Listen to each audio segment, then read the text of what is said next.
तो चोर अपने बेटे को रात में ले गया चोरी सिखाने। बुद्धि की बात बता रहा हूं। चोर ने बेटे से कहा कि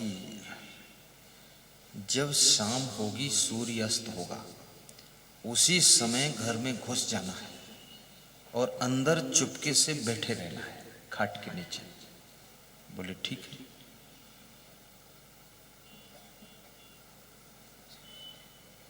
अंदर घुस गए वो। तुम सोचते हो कि चोर आधी रात को घुसेगा, कभी कभी चोर सूर्यास्त के समय ही घुस जाता है, कृपया सावधान रहना। ये भी मत सोचना गुरुदेव ने चोरों के साथ रहे हैं, कैसे जानते हैं? मैं रहा नहीं हूं, पर चोरों ने बताया है मुझको कि ऐसे ऐसे भी ढंग से किया हूं। और कभी कभी रात में तुम किसी कार्य से बाहर निकलते हो, जब घर से दरवाजा खोलते हो, जब तक तुम लघु शंका जाते हो या जानवर देखते हो, उस समय चोर अंदर हो जाता है, छिप जाता है। और जब तुम सो जाते तो अंदर से दरवाजा खोलता है और फिर और चोरों को बुलाकर सब माल गायब कर देता है। और चोर के पास में एक दवा होती है, उस दवा की शीशी को खोलता है तो पूरे घर के लोग 3 घंटे के लिए बेहोश हो जाते हैं गहरी नींद में। फिर आपको आंख खुलेगी नहीं और 3 घंटे में उनका काम हो जाता है। चोर बहुत खिलाड़ी होता है। तो अंदर घुसे। अब लोग जान गए कि चोर घुसे अंदर, तो शोरगुल हुआ, मारो मारो, पीटो पीटो। धीरे धीरे अंधेरा हो गया। तो वो जो चोर था वो सट से बाहर निकला और दरवाजे को बाहर से बंद कर दिया। और उसने भी हल्ला मचा दिया कि अंदर चोर है। बेटा अंदर रह गया। अब बेटे को बड़ी गुस्सा आई कि एक तो ट्रेनिंग भी नहीं दिया और फर्स्ट दिन ही बाहर से बंद करके हल्ला मचा दिया, तो लोग इसमें बहुत पीटेंगे। तो उस चोर के बच्चे ने सोचा अब क्या करूं मैं। गांव का मामला, देहाती मामला, 30-40 साल पहले की बात। तो गांव में चिराग चलते थे ना, दीपक, तो दीपक जलाकर उजाला लाए। और बड़ा चोर जो था बाप, वो भाग गया फिर, और अंदर वो लड़का बचा। अब लोग डंडा लेकर सब तैयार मारने के लिए। बोले अब खोलो दरवाजा, इसको पीटना है। तो उसने सोचा बचोगे तो नहीं, लेकिन बुद्धि लड़ाना पड़ेगा। तो उसने क्या किया, दरवाजा जब खुलता है तो उसके साइड में जगह दीवार के पास ऐसी होती जहां छिपा जा सकता, तो वहां खड़ा हो गया। उस समय दरवाजे 2 कपाट में खुलते थे, अभी तो 1 कपाट होता है। खड़ा हो गया और खड़ा होकर के जब वो चिराग वाला पहले अंदर घुसा, तो उस लड़के ने क्या किया, जो चोर का लड़का था, उसने चिराग को मुंह से हवा करके बुझा दिया, फू फू कर दिया। जब वो बुझ गया तो अंधेरा हो गया। अंधेरा हो गया तो कोई दिखता नहीं था, तो उसी भीड़ में वो भी मिक्स हो गया। बोलो पकड़ो पकड़ो, इधर चोर है उधर चोर है, फिर भाग गया। और भाग के घर गया तो देखा उसका बाप कंबल ओढ़ के सो रहा है। तो बाप का कंबल खींचा। बोले बाप हो कि बाप हो, मरवा डालते। तो बाप ने आंख खोली, कहा तू बच के आ गया? बोले बच के आ गया। कैसे बचा?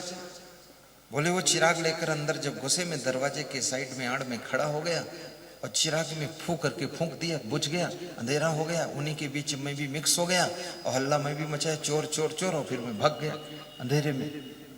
बोले तेरे सभी भाइयों को 5-5 साल में ट्रेनिंग दिया हूं, अब आज तो एक ही रात में फर्स्ट ट्रेंड हो गया है, चोर पक्का है। चलो अब सिखाना नहीं पड़ेगा। बच के निकल आया। अब ये अचानक बुद्धि कैसे काम कर गई, सोचिए। ऐसे तुम्हारे पास में बुद्धि बहुत है, उससे काम लीजिए तो आप बुद्धिमान हो जाओगे। कुछ लोग शरीर से आलसी होते हैं और कुछ लोग बुद्धि से भी आलसी होते हैं। बुद्धि का आलसी सोचना भी नहीं चाहता है और शरीर का आलसी कुछ करना नहीं चाहता है। और कुछ लोग वाणी से आलसी होते हैं, वो कुछ बोलना ही नहीं चाहते। तुम उनको ढकेल कर कहोगे कुछ तो बोलो, तो वो यही कहेंगे घर भर बोला तो हम ना बोले, ठीक है जो वही जो तुम बोले हो ठीक है, बोलेंगे नहीं। ये आलस्य कई मॉडल का होता है, वाणी में आलस्य, बुद्धि में आलस्य, शरीर में आलस्य, सोचने में आलस्य। और आलस्य किसी प्रकार का हो, मनुष्य की क्षमताओं का प्रयोग होने में सबसे बड़ा बाधक है। और इस दुनिया के अंदर जो व्यक्ति अपनी क्षमताओं को, अपनी ऊर्जा को प्रयोग नहीं कर सकता है, वो सबसे पीछे रहेगा। इसलिए अपनी वाणी का भी प्रयोग कीजिए, शरीर की ऊर्जा का प्रयोग कीजिए, बुद्धि का भी सही प्रयोग कीजिए। आलसी बिल्कुल मत बनिए। आलस्योप हता विद्या पर हस्ते गतम धनम, अलप बीजम हतम क्षेत्रम हतम सैन्यम नायकम। आलसी की विद्या नष्ट हो जाती है, कम बीज बोने से खेत नष्ट हो जाता है, सेनापति के बिना सेना नष्ट हो जाती है, और दूसरे के हाथ में गया हुआ धन वो भी नष्ट हो जाता है, वापस मिले न मिले कोई भरोसा नहीं। पर हस्ते गतम धनम। इसलिए पंडित श्री राम शर्मा आचार्य, गायत्री परिवार के संस्थापक, उन्होंने कहा है कि मनुष्य का निकटवर्ती दुश्मन आलस्य है। इसको दुश्मन बताया है, और जिसको लोग बहुत प्रेम से संभाल कर रखते हैं वो दुश्मन है। और ये भी कहा है मीठा दुश्मन है, ये साधारण नहीं। एक आलसी आदमी अपने द्वार पर गीत गा रहा था कि अजगर करे न चाकरी, पंछी करे न काम, दास मलूका यूं कहें सबके दाता राम। अजगर कभी किसी की नौकरी नहीं करता है और पंछी कोई काम नहीं करते हैं। मलूक दास कहते हैं कि सबको देने वाला राम है, तो हम क्यों करें काम।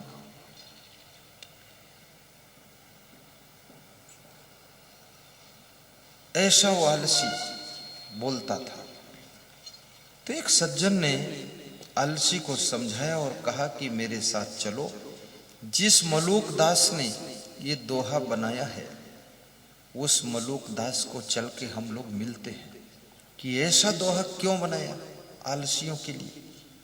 अजगर करे न चाकरी, पंछी करे न काम, दास मलूका यूं कहें सबके दाता राम।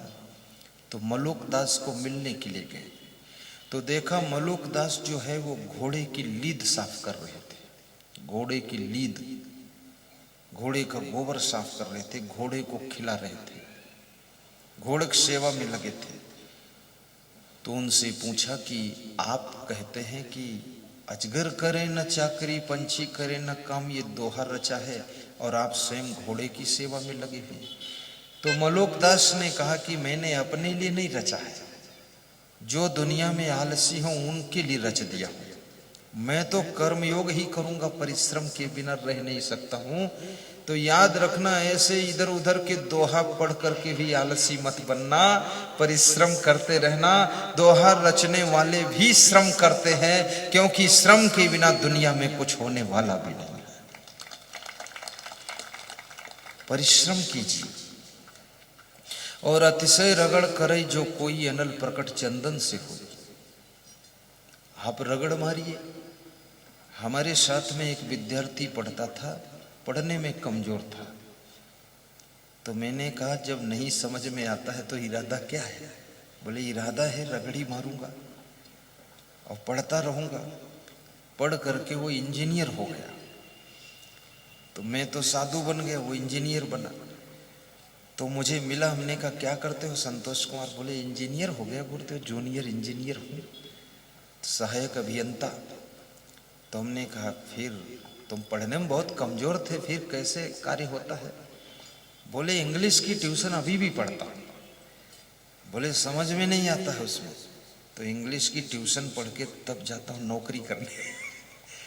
और बोला कि गुरुदेव रगड़ी मार कर काम चल गया। तो कम बुद्धि के लोग भी रगड़ी मारते हैं, वो भी आगे बढ़ जाते हैं। और तुम तो बहुत बुद्धिमान हो, अपनी बुद्धि का सही सदुपयोग कीजिए, शरीर की ऊर्जा का भी उपयोग कीजिए और अपने मन से अच्छा चिंतन कीजिए और साथ साथ में अपने स्वभाव को भी अच्छा बनाइए। मनुष्य कितना ही बुद्धिमान हो, यदि उसका स्वभाव अच्छा नहीं, स्वभाव, तो सफल नहीं होगा। इसलिए स्वभाव को भी सुधारिए। और स्वभाव सुधारने में पैसा नहीं खर्च होता है, मकान सुधारने में पैसा लगता है, गाड़ी सुधारने में पैसा लगता है, लेकिन स्वभाव सुधारने में पैसा नहीं खर्च होता है। स्वभाव फ्री में सुधरता है और उस स्वभाव से सफलता बहुत मिलती है।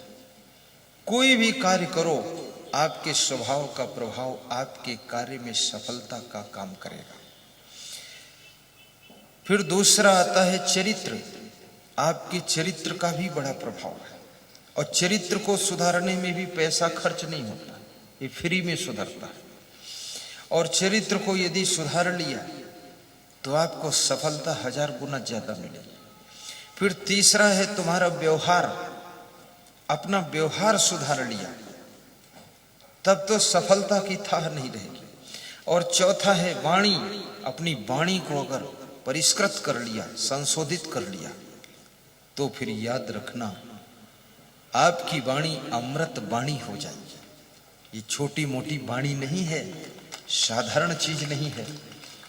मनुष्य ही केवल ऐसा प्राणी है जो विभिन्न भाषाओं में अपनी वाणी बोलता है और अपनी वाणी से लोगों के ऊपर प्रभाव डालता है, अपनी वाणी से सभी कार्य कराता है और वाणी से लोगों को डील करता है। और जिसमें वाणी बोलने की तरकीब मालूम है, कला मालूम है, वह व्यक्ति कम समय में अधिक उन्नति करता है। इसलिए बोलना भी सीखो, कैसे बोलना है। कितने लोगों को तो अपने बाप से भी बोलना नहीं आता है, माँ से भी बोलना नहीं आता है, पत्नी से तो बोलना बहुत कम पतियों को आता है। ज्यादातर सब पतियों के बोलने के गड़बड़ी के कारण पत्नियां सब बहुत डिस्टर्ब है और 90% पत्नियों को अपने पति से बोलना आता ही नहीं।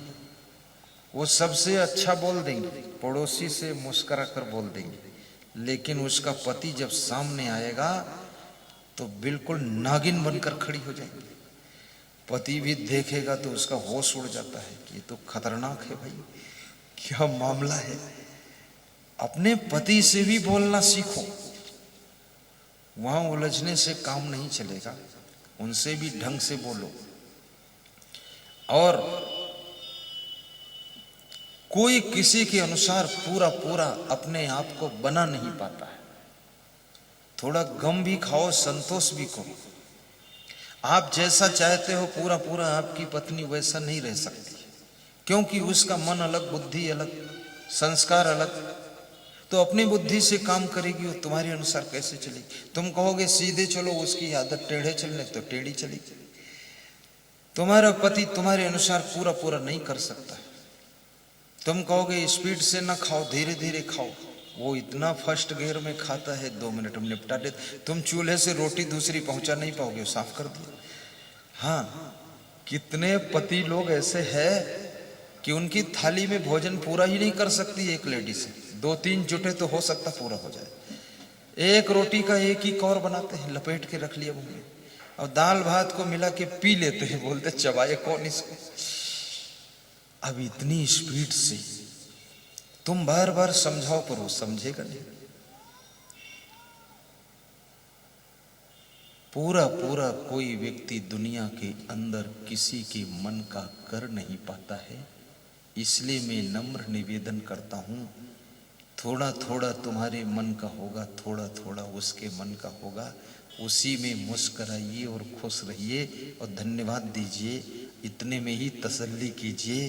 ज़्यादा उलझन पुलझन करोगे तो गाड़ी पटरी से आउट हो सकती है और डिस्टर्ब हो सकता है और घर के लोग कोर्ट में जा सकते हैं, बवाल लंबा खड़ा हो सकता है।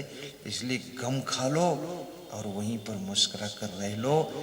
सब तुम्हारे अनुसार नहीं चल पाएंगे और तुम सबके अनुसार नहीं चल पाओगे, ये भी पक्का है। हाँ, और ये दुनिया का सबसे बड़ा फार्मूला है कि हर व्यक्ति अपने अनुसार ही चलाना चाहता है। बहुत लोग इसमें परेशान हैं।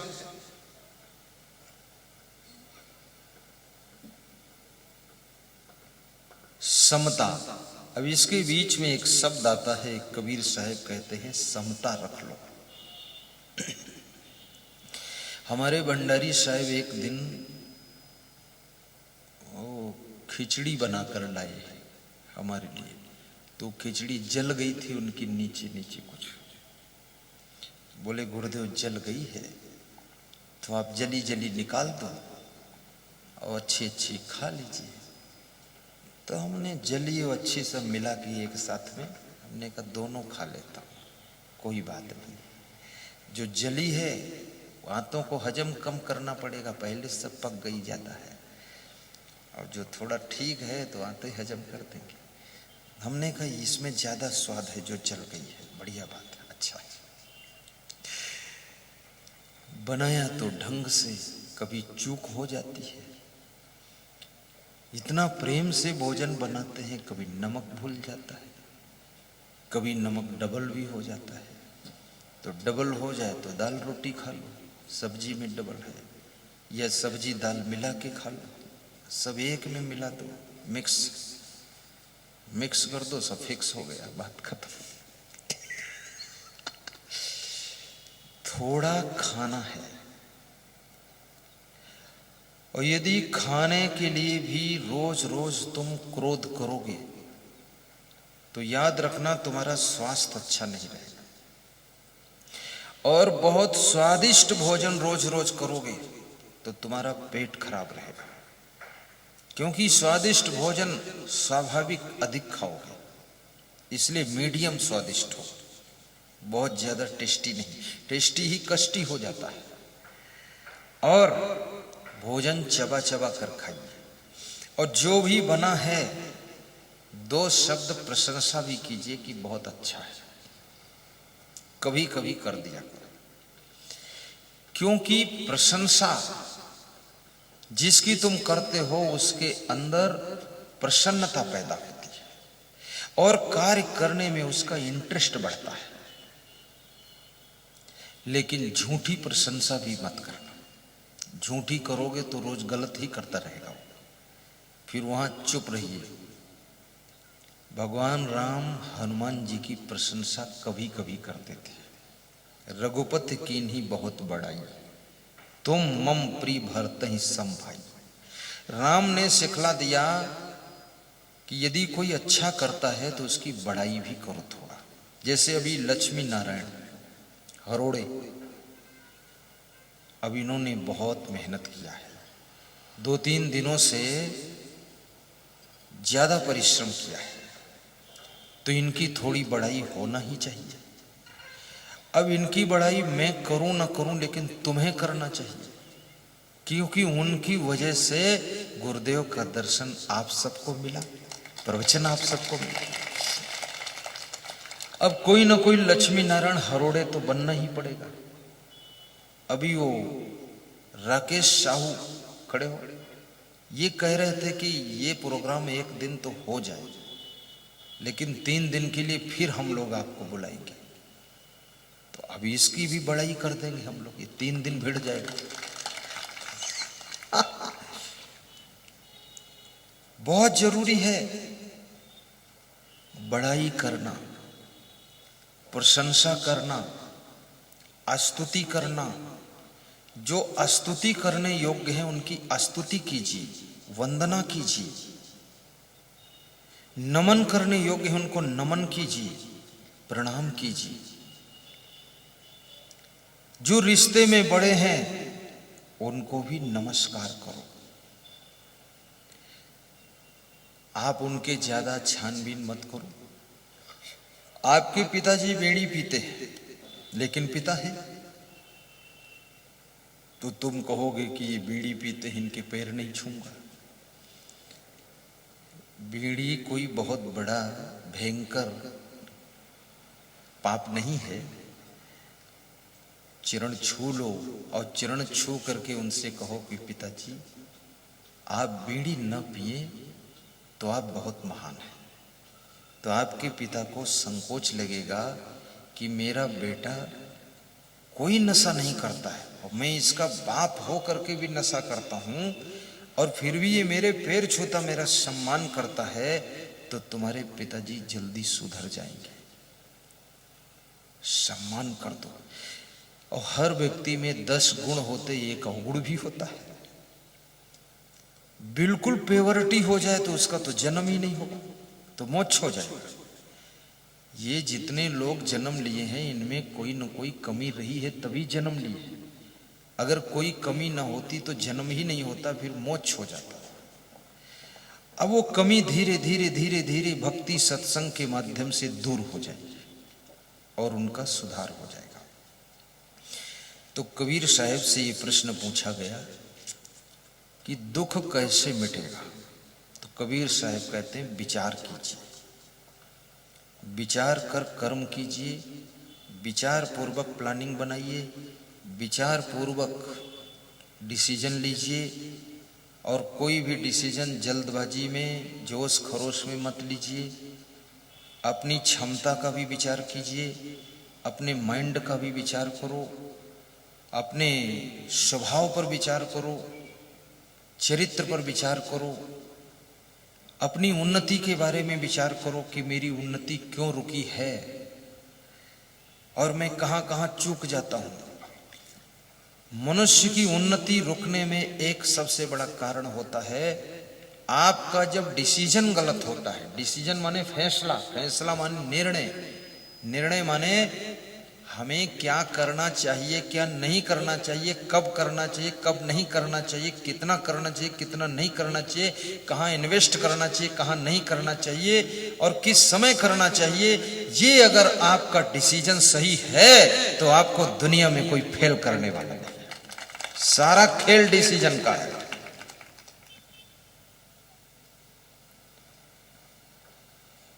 जितने ये क्रिकेट के खिलाड़ी हैं ये भी डिसीजन ही तो लेते हैं कि गेंद को किधर मारना है। डिसीजन गलत हो गया गेंद आउट हो गया, डिसीजन गलत हो गया गेंद ऊपर निकल गया, डिसीजन गलत हो गया तो दूसरी पाली वालों को गेंद मिल गया, उन्होंने गोल कर दिया तुम्हारे तरफ। हाथ भी तेज चलना है और माइंड भी उससे तेज डिसीजन लेना है। ये साथ में फटाफट काम होना है, तब सचिन तेंदुलकर बन पाओगे, ऐसे थोड़े बन पाओगे। डिसीजन का बहुत बड़ा खेल है। नंबर 1, अगर खोपड़ी में धूप लग गई तो आपकी बुद्धि तेज हो जाएगी, स्मरण शक्ति, और पूरे शरीर में धूप लग गई तो हड्डियां मजबूत हो जाएंगी। अब फिर भी धूप, इसलिए भाग्य से धूप मिल रही, उधर उधर मत खिसको, थोड़ा धूप में तपो, तपस्या है, बुद्धिमान हो जाओगे। घर में जाओगी तो पति तुम्हारी बात सुनेगा तो कहेगा इतना बुद्धि कहां से बढ़ी, तो बता देना गुरुदेव पंडाल में धूप लग गई बुद्धि बढ़ गई।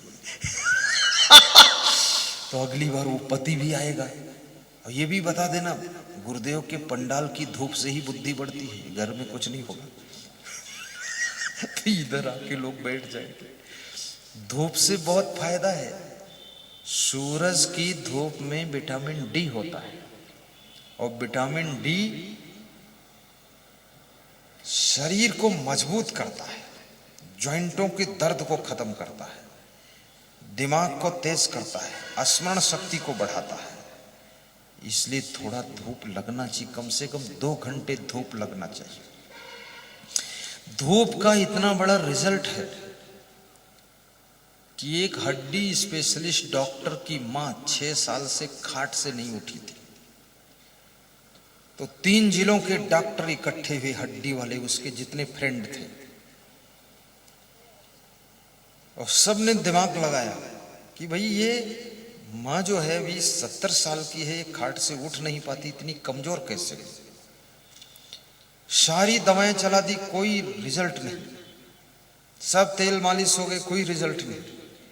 तो एक डॉक्टर का नाम था अनिल वर्मा, उसने कहा कि एक बात बताओ, आपकी माँ को धूप कितने दिनों से नहीं लगी है?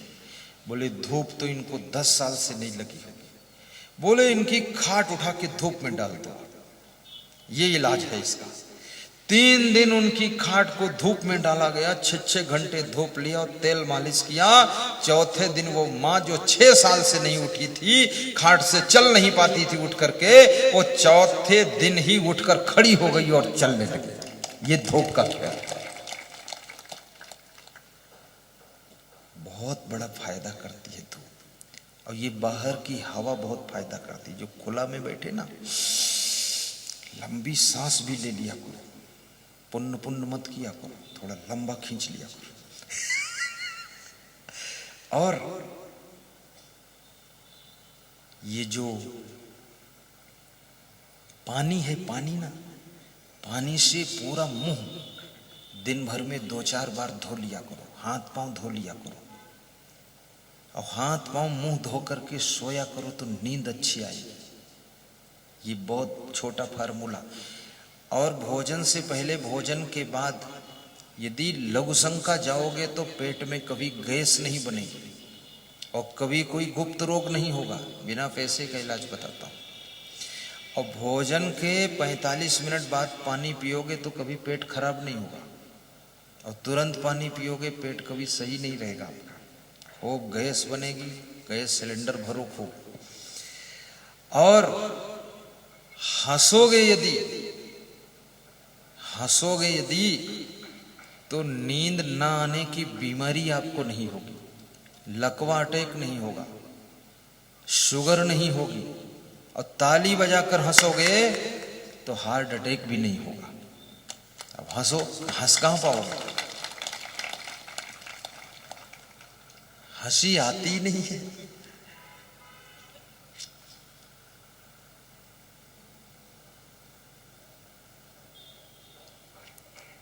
टेंशन और तनाव और चिंता और उलझन और दुख के बीच में फंसा हुआ मनुष्य प्राणी हंस नहीं पाता है। ये हंसना बहुत कठिन है। परंतु आज मैं ऐसा फार्मूला आपको बताता हूं कि तुमको चिंता किस बात की है। क्या तुमको अपनी चिंता है? नहीं, तुमको तुम्हारे बेटों की चिंता है, तुमको तुम्हारे पोते नातियों की चिंता है, तुमको तुम्हारी बेटियों की चिंता है, और तुमको तुम्हारे जमाई की चिंता है, और तुमको तुम्हारे भाई की चिंता है, तुमको अपनी बहनों की चिंता है। अब तुम बड़े बुद्धिमान हो, तुम सबकी चिंता कर रहे हो। और अपने भाई से पूछो, बहन से पूछो, बेटों से पूछो, तो उनको तुम्हारी चिंता है और सबके सब चिंता में है। वो कहते हैं हमको और कोई चिंता नहीं, पापा की चिंता है। पापा से पूछो तुम, बोले हमको अपनी बिल्कुल चिंता नहीं, हमको बेटों की चिंता है। अब ये दोनों बेवकूफ आदमी है, अपनी अपनी कर लो चिंता, दूसरे के लफड़े में क्यों फंसे जाता? बुद्धि नहीं, विवेक नहीं है। कितने लोगों के बच्चे नहीं है तो चिंता है, जिनके बच्चे हैं तो बच्चों की चिंता है। ये सब इतनी चिंता कर करके जब अधिक चिंता इकट्ठी होती है तो चिंता ही चिता बन जाती है और जीते जी तुम जलते रहते हो, राख होते रहते हो। अब ये संसार में जलने के लिए, दुखी होने के लिए जन्म हुआ तुम्हारा। रोते रोते तो पैदा हुई हो और सोते सोते बचपन बीता है। अब जवानी में भी रोना, बुढ़ापे में भी रोना, जिंदगी भर रोना और जिंदगी भर न सोना, टेंशन, तनाव, खाम खा की उलझन और कुछ नहीं है। क्या बेटे का तुम भाग्य बन जाओगे? कभी नहीं। क्या बेटे का भाग्य जैसा है उसको तुम बदल पाओगे? कभी नहीं। कौन बदल सकता भाग्य को? भाग्य को स्वयं ही मनुष्य बदल सकता है, दूसरा कोई नहीं। कितने गरीब लोगों का बेटा वो इतना ऊंचाई पर पहुंच गया है जिसमें आश्चर्य हो रहा है। और कितने अमूरों का बेटा इतना भिखमंगा हो गया है, उसमें भी आश्चर्य होता है कि इतना। गोला गोकर्ण नाथ शंकर भगवान के दरबार में मेरा प्रवचन हो रहा था, डिस्ट्रिक्ट लखीमपुर खीरी नेपाल बॉर्डर पर। तो बहुत लोग सुनने आए, फिर यहाँ प्रणाम करने आए, फूल वूल भेंट करने लोग। तो एक माता जी बोली कि कुछ अपना दुख कहना है आपसे। तो हमने कहा बोल दो, कह दो। बोले ज्यादा लंबा दुख है, उसको आप कहीं बैठोगे वहां बताएंगे। व्यास गादी से उतरा और जहां मेरा निवास था वहां बैठा थोड़ा। तो उन्होंने बताया कि आज के 60 साल पहले हमारे पास में कार थी, कार और दाल की फैक्ट्री और चावल राइस मिल फैक्ट्री, और सबसे बड़ा बिजनेस इस सिटी में मेरा था। मेरे पति मर गए, ना जाने क्या हुआ गुरुदेव, सब कबाड़ खाना हो गया। अब बेटे 6,000 रुपया महीना नौकरी, दूसरे सब राइस मिल बिक गया, दाल मिल बिक गया, कार बेकार में चली गई। अब मैं जिंदा हूं, बुढ़ापे में रोती हूं, क्या करूं। बेटे सब बहुत बेवकूफ पैदा हुए, कोई बुद्धि नहीं है, सब बर्बाद हो गया है। अब क्या करूं गुरुदेव।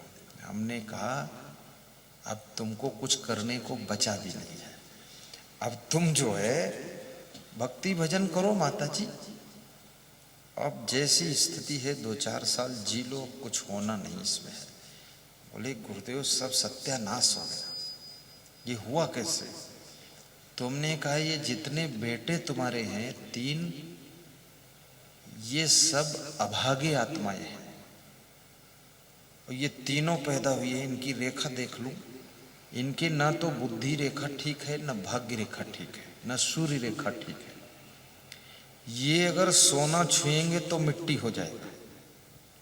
इसलिए ये जो नौकरी वोकरी कर रहे हैं, थोड़ा बहुत करने तो बस इतने ही होगा। वो फैमिली पूरा नीचे चली गई।